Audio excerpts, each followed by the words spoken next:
Hey guys, I hope you're having a great day out there. I wanted to share a thought with you today that might be a blessing. I hope it will. When I was in seminary, I read a book entitled The Practice of the Presence of God. And it was about a man named Brother Lawrence who lived in a monastery in France several hundred years ago. And Brother Lawrence loved the Lord, and he was very devout in his Bible reading and in his prayer life. But he came to a place in his life where he basically said, I know, or I am aware of the presence of God. I know that I have the presence of God with me when I'm reading my Bible, when I'm praying, when I'm in a worship service of some kind. I'm aware of the presence of God. But when I get about my daily responsibilities of, whatever he was having to do in that monastery, scrub the floors, wash the dishes, just his normal assignments, he felt like that he lost his awareness of the presence of God. And so he would go pray, or he would read his Bible, or he would look forward to the next worship service. And when he got in one of those settings, he was once again reminded that God was right there with him. But as time went by, he became convicted that God didn't want us to just be aware of his presence when we're reading our Bible or having our quiet time. God didn't want us just to think about him when we're at church on Sundays or Wednesdays or some other time. God intends for us to have an unending awareness of his presence. And really, if you think about it, life itself should be an unending conversation with God. Now, that doesn't mean we're always talking. Doesn't even mean that God's always talking.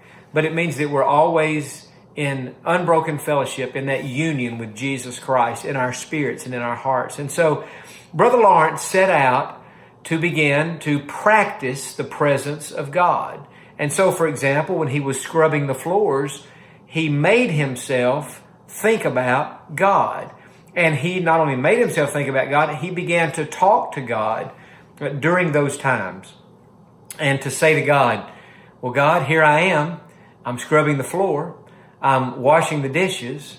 I'm painting the wall. I'm preparing the evening meal. Whatever I'm doing. And instead of doing that separate from God or without God in mind, he began to do those things with God in mind. And it just in the last little bit of time, that has resurfaced in my mind. And I've been so blessed as I have tried in my own life, and I'm trying now, certainly, to practice the presence of God. Now, the fact is, we have God's presence with us, whether we're aware of it or not, whether we, quote, practice his presence. I think by that phrase, practicing the presence of God, what that really means is that you are reminding yourself, you're disciplining your mind, and you're reminding yourself that God is with you. I was going somewhere the other day and running a little errand, and I was just on the Beltway about to get on the interstate, and I don't know why I said this to the Lord, except it was just in my heart. I said, Lord, if it weren't for you, I'd be in this car all by myself. That's just what I said to God. And as soon as I said that, it's like I just felt a presence with me in my car. And it was strong, and it was powerful, and it was an awesome thing. And so I thought, I really believe in that moment, that's what I was doing. I was practicing the presence of God. And so you might say, John, how do I practice the presence of God? Well, I guess somebody could give you 15 steps and that'd all be good. But if you really want to get it down to the heart of the matter and to the simplicity of what you need to do to practice God's presence, I believe it can be said just like this. Talk to God all the time.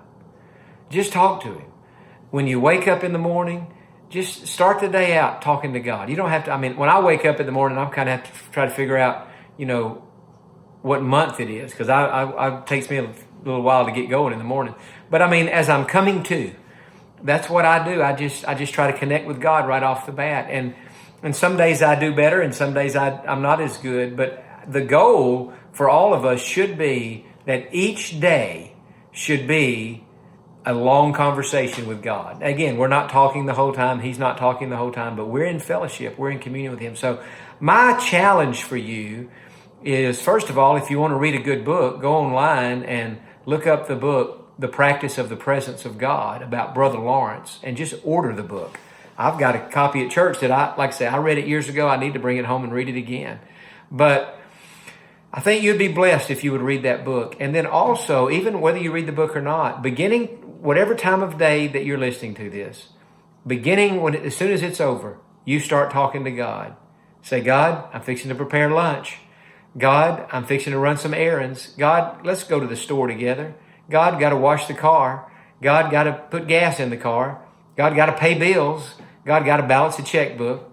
God, let's do this together.